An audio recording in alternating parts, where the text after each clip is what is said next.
Voici une fin un peu ordinaire, on va dire, un vélo bien chargé de nécessaire pour une certaine autonomie.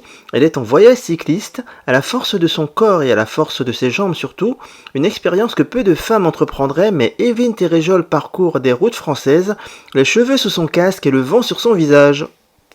Donc l'idée générale, c'était en fait de voyager à peu de frais, en protégeant l'environnement et en montrant que ça peut se faire, quel que soit l'âge, quelles que soient les peurs, on y arrive toujours. Et donc là, j'en suis à mon 3e périple. Et ce qui m'a donné aussi l'envie de partir comme ça également, c'est en regardant une émission, un reportage. Et je me suis dit, pourquoi pas le faire moi aussi à mon niveau. La première fois je suis partie, j'ai fait le canal de Garonne, canal de Midi et le canal des Deux Mers. J'ai fait 350 km je crois, ou 400, je ne sais plus. La fois d'après, je suis partie de Bordeaux à vélo, même extérieur de Bordeaux, et j'ai été jusqu'en Vendée.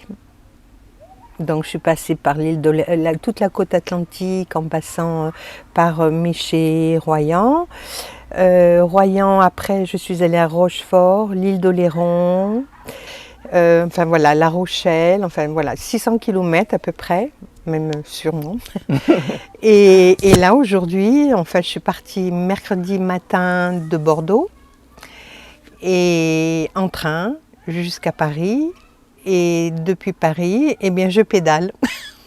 Voilà. D'accord, c'est votre échappée belle. Exactement.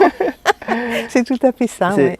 Vous m'avez dit que c'est pas dans un cadre sportif, néanmoins, il faut pédaler, c'est assez physique. Ouais. Et forcément, on rencontre des gens. Alors, comment ça se passe? On se rencontre une fois dans une journée ou on rencontre épisodiquement comme ça? En général, il y a toujours une personne en journée qui va faire qu'on va s'arrêter, même si c'est que 5 minutes, discuter, échanger, et parce que ça interroge beaucoup, les gens sont curieux. Une femme, en plus je suis plus toute jeune, donc une femme d'un certain âge qui part toute seule, équipée, il faut voir, je suis assez chargée quand même, je le sens dans les côtes. Et donc, et puis d'où je viens et jusqu'où je compte aller, quoi. Et comment je dors et comment je mange, il y a toutes ces questions qui se posent. Alors, les gens que je rencontre bien souvent, ce sont des gens, bon, on échange un petit peu, on parle et puis je pars. Et puis d'autres fois, ben, comme la première fois, le premier jour dans mon voyage en train, il y a un homme avec qui j'ai sympathisé et qui m'a proposé de m'héberger pour la nuit.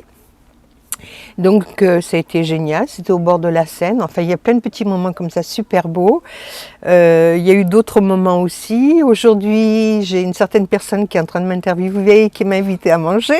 Je veux dire, c'est plein de petits moments avec comme plaisir. Ça qui sont super beaux et qui font partie de ce que je recherche en fait. Aller vers les gens et puis sentir la vie, quoi, tout simplement. Et puis quand je suis sur mon vélo, ben, j'ai l'impression d'être un aigle, quoi, parce que quand j'ai le vent vent en pleine figure, j'ai l'impression voilà, d'être comme l'aigle là, et puis qui. Alors par contre, pour les hébergements, ça va chez l'habitant et c'est gratuit. Et généralement, il y a tout qui suit, c'est-à-dire l'apéritif, le repas, bon, la nuitée évidemment, la douche, parce qu'on en a grand besoin quand même, et puis le petit déjeuner, et puis un bon moment partagé. C'est le site Dodo Cyclo. Et en fait, ce sont des gens qui font du cyclotourisme et qui proposent la nuitée pour les gens qui sont sur le parcours de la personne, du cycliste. Moi-même, j'ai déjà hébergé aussi des personnes et ce sont les plus belles rencontres en fait, parce que je passe aussi par Home Camper quand je ne trouve pas. Home Camper, c'est toujours chez l'habitant, il faut payer. Là, cette nuit, j'étais un peu déçue quand même, bon, mais voilà, je trouve que bien souvent, là, il n'y a plus cette même communication. C'est plus pareil. Voilà. Alors que Dodo Cyclo, ah ben, on est cycliste. Bon, je pense qu'Home Camper aussi, les gens ne sont pas forcément cyclistes. Donc, ils n'ont pas cet échange. Voilà. Donc, ça se comprend. Hein. Mais tous ne sont pas comme ça. Hein. Ça se comprend entre guillemets. parce que même si on n'est pas cycliste, le but c'est d'aider au maximum quelqu'un pour qu'il soit à l'aise du mieux possible.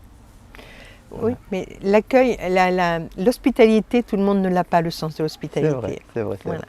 vrai. Voilà. Et pourquoi ne pas vous aider avec un vélo à assistance électrique? Parce qu'il y a deux choses. Alors, quelle est la plus importante? Euh, Je ne saurais dire, mais je vais être très honnête. Je n'ai pas les moyens de m'offrir un vélo à 3 000 €, puisque pour partir avec un vélo électrique, il faut un bon vélo électrique, il faut compter 3 000 €. Et de toute façon, par rapport à l'environnement, j'ai pas spécialement envie d'aller de ce côté-là. Et puis maintenant, de toute manière, maintenant que je fais mon vélo, ça fait quand même le 3e périple que je fais, chargé, pour rien au monde, je ne voudrais maintenant un vélo électrique. Je prendrais mon train avec mon vélo, mais je ne prendrais pas de vélo électrique. Au départ, c'était mitigé, mais là, maintenant, c'est sûr.